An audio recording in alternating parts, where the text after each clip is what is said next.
अध्याय 23 गिराने की कला। फैंग हेंग ने लाउंज में एक झपकी ली और जल्दी डिनर करके वापस गेम में आ गया। सुझाव: जब आप ऑफलाइन थे, आपके ज़ॉम्बी ने जेल के चौक को पूरी तरह साफ कर दिया है।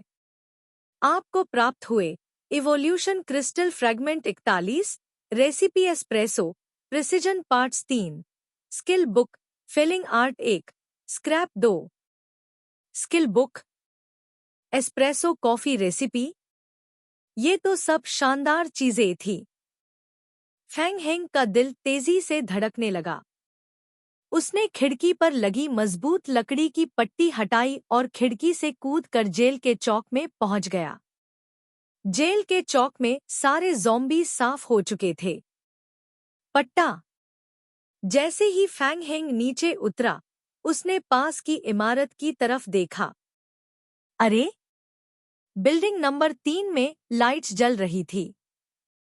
गेम की जानकारी के अनुसार, ज़ॉम्बी आपदा के बाद 1 महीने से ज्यादा का वक्त गुजर चुका था और इस बिल्डिंग में अब भी लाइट्स जल रही थीं। फैंग हेंग को आश्चर्य हुआ। शायद ये जेल सिस्टम की बैकअप इमरजेंसी पावर है। फैंग हेंग बुदबुदाया। ज़ॉम्बी क्लोन लड़खड़ाते हुए फैंग हेंग के पास आए और उन्होंने इकट्ठा किया हुआ सामान जमीन पर फेंक दिया। फैंग हेंग ने एक सफेद स्किल बुक खोली। Skill book, felling art. विवरण: इस स्किल को पढ़ने के बाद आप पेड़ काटने की गति को थोड़ा बढ़ा सकते हैं। पेड़ काटने पर आपको बीज, बेरीज, शहद और अन्य सामग्री मिलने की थोड़ी संभावना होती है। इस स्किल को 30 स्तर तक अपग्रेड किया जा सकता है। स्किल का स्तर खिलाड़ी के वर्तमान स्तर से अधिक नहीं होगा। यह कोई बुरी चीज नहीं थी। अब लगता है कि भविष्य में ज़ॉम्बी के भरोसे पेड़ काटने से खाना भी जुटाया जा सकता है। Recipe espresso. विवरण: एस्प्रेसो बनाना सीखें। प्रभाव: एस्प्रेसो पीने के बाद आपको 12 घंटे की उत्तेजना की स्थिति मिलेगी, जिससे ऊर्जा पुनः प्राप्त करने की गति 100% बढ़ जाएगी। 12 घंटे बाद आप गंभीर नींद की स्थिति में चले जाएंगे। अतिरिक्त विवरण: एस्प्रेसो के लगातार उपयोग से उत्तेजना की स्थिति की अवधि बढ़ सकती है, लेकिन खिलाड़ी को अतिरिक्त गंभीर नींद की स्थिति का सामना करना पड़ेगा और समय की सजा झेलनी पड़ेगी। शानदार चीज: एस्प्रेसो से नींद की कमी को दूर किया जा सकता है। इसका प्रभाव स्टिमुलेंट के बराबर है। गेम में यह हमेशा एक आपातकालीन सामग्री रही है। हालांकि एस्प्रेसो बनाने के लिए जरूरी कॉफी बीन्स आसानी से नहीं मिलते। फसल अच्छी रही। फैंग हेंग ने स्किल बुक और रेसिपी को अपने सिर पर थपथपाया।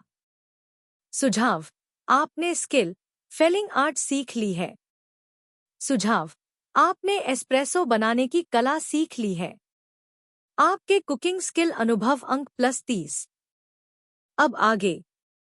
फैंग हेंग ने अपनी आंखें संकरी कर ली और जेल की स्थिति का फिर से अवलोकन किया। सूरज डूबने में अभी आधे घंटे से ज्यादा का वक्त था। मूल योजना के अनुसार फैंग हेंग को तुरंत निकलकर सूर्यास्त से पहले शरण में लौटना चाहिए था, लेकिन बिल्डिंग नंबर 3 की लाइट ने उसे अपना इरादा बदलने पर मजबूर कर दिया। आम तौर पर रात में अंधेरे के कारण दृश्य दूरी कम हो जाती है और खतरा बढ़ जाता है।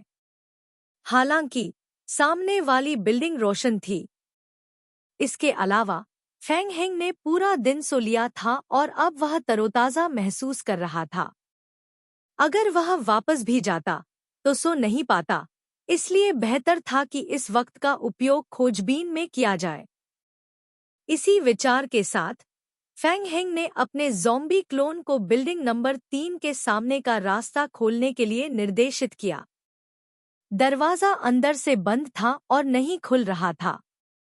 बिल्डिंग नंबर 1 और बिल्डिंग नंबर 2 कैदियों के लिए मुख्य भवन थे, जबकि बिल्डिंग नंबर 3 जेल स्टाफ का कार्यालय था। कांच की खिड़की से फैंग हेंग ने देखा कि अंदर कुछ ज़ॉम्बी इधर-उधर भटक रहे थे। फैंग हेंग ने तुरंत बिल्डिंग नंबर 3 में प्रवेश नहीं किया। पहले वह बिल्डिंग नंबर 1 और बिल्डिंग नंबर 2 के दरवाजों का निरीक्षण करने के लिए दौड़ा। बिल्डिंग नंबर 1 और बिल्डिंग नंबर 2 के दरवाजे मोटी लोहे की चेन से बाहर से बंद थे। शायद ज़ॉम्बी वायरस बिल्डिंग नंबर 1 और 2 में फैला होगा, इसलिए गार्ड्स ने उन्हें पहले ही लॉक कर दिया होगा, फैंग हेंग ने सोचा। अजीब बात यह थी कि दोनों बिल्डिंग्स असामान्य रूप से शांत थी। फैंग हेंग ने बिल्डिंग नंबर 2 के दरवाजे के पास जाकर ध्यान से सुना। कोई आवाज नहीं थी। ये शांत माहौल फैंग हेंग को अजीब लगा। यह संभव नहीं था कि अगर अंदर ज़ॉम्बी होते तो इतनी शांति होती। फैंग हेंग के माथे पर शिकन आई। कुछ गड़बड़ थी। उसने छोटा पत्थर का हथौड़ा उठाया और लोहे की चेन पर चोट की। धम! दरवाजे को लॉक करने वाली चेन की कुल 5 लाख ड्यूरेबिलिटी थी, लेकिन छोटी सी चोट से बस 7 पॉइंट ही घटे। छोटे पत्थर के हथौड़े से इसे खोलने में 2-3 दिन लग जाते। यह तो काफी मजबूत है, फैंग हेंग ने खुद से कहा। लॉक इतना कड़ा था कि अंदर अगर म्यूटेंट ज़ॉम्बी भी हों, तो भी वे बाहर नहीं आ सकते थे। अब के लिए वह बिल्डिंग नंबर 1 और 2 को नजरअंदाज कर सकता था और सीधे बिल्डिंग नंबर 3 को साफ कर सकता था। पहले वह बिल्डिंग नंबर 3 पर निर्भर होकर एक खिलाड़ी शरण बना लेगा। उसके बाद बिल्डिंग नंबर 1 और 2 के ज़ॉम्बी को धीरे धीरे निपटने का तरीका सोच लेगा। अगर सब कुछ ठीक चला तो वह कल जेल में शिफ्ट करने की योजना पूरी कर सकता था।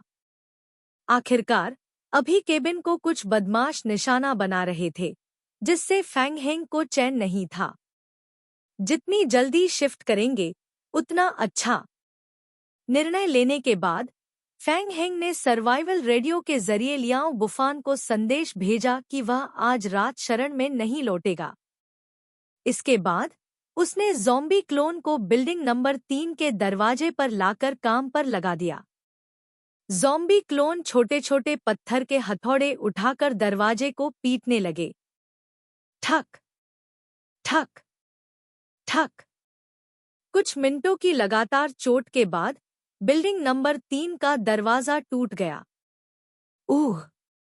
बिल्डिंग नंबर 3 के कार्यालय में जमे हुए ज़ॉम्बी अजनबियों की गंध पाकर दरवाजे की तरफ बढ़ने लगे।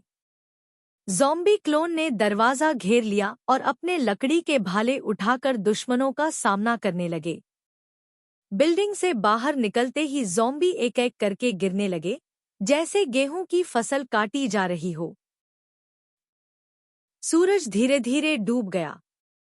सुझाव: सूरज डूब गया है। अंधेरे में आपको अव्यक्त भय महसूस होगा। सुझाव: रात में लंबे समय तक जंगल में रहने से आप बेचैनी महसूस करेंगे और डार्क फियर की स्थिति में प्रवेश करेंगे। सुझाव: कृपया जल्द से जल्द किसी इमारत में छिप जाएं। बिल्डिंग नंबर 3 से बाहर आने वाला आखिरी ज़ॉम्बी फैंग हेंग के सामने गिर पड़ा। जेल के चौक में सैकड़ों ज़ॉम्बी की लाशें पड़ी थी। बिल्डिंग नंबर 3 के अंदर पूरी तरह से शांति छा गई थी। फैंग हेंग ने राहत की सांस ली और बिल्डिंग नंबर 3 में प्रवेश किया। सुझाव: आपने एक खतरनाक इमारत में प्रवेश किया है। आप यह पुष्टि नहीं कर सकते कि यह इमारत सुरक्षित है या नहीं, लेकिन यह आपको अंधेरे में थोड़ी सुरक्षा प्रदान कर सकती है। सुझाव: इमारत की सुरक्षा और आरामदायक रोशनी से आपको कम भय महसूस हो रहा है। सुझाव: आप अब डार्क फियर से प्रभावित नहीं हैं। फैंग हेंग ने इमारत के अंदर चारों तरफ देखा। ऐसा लग रहा था कि यह कार्यालय भी प्रलय से गुजर चुका था। हर जगह खून के धब्बे और जमीन पर बिखरे दस्तावेज दिखाई दे रहे थे।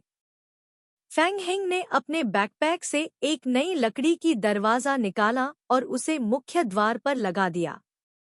फिर उसने उसे 2 परतों की लकड़ी की पट्टियों से मजबूत किया। हो गया, उसने सोचा। अब उसे पीछे से ज़ॉम्बी के हमले का डर नहीं था। फिर फैंग हेंग ने ज़ॉम्बी क्लोन को पूरी बिल्डिंग की तलाशी लेने और जितने भी ज़ॉम्बी दिखे उन पर हमला करने का आदेश दिया। पहले उसने ज़ॉम्बी क्लोन को इमारत साफ करने का आदेश दिया ताकि खतरा कम हो सके। फैंग हेंग हमेशा से सतर्क रहता था। हथौड़े के आदेश देने के बाद वह बैठा और एक अलाव बनाया। फिर उसने तुरंत नूडल्स गर्म करना शुरू किया।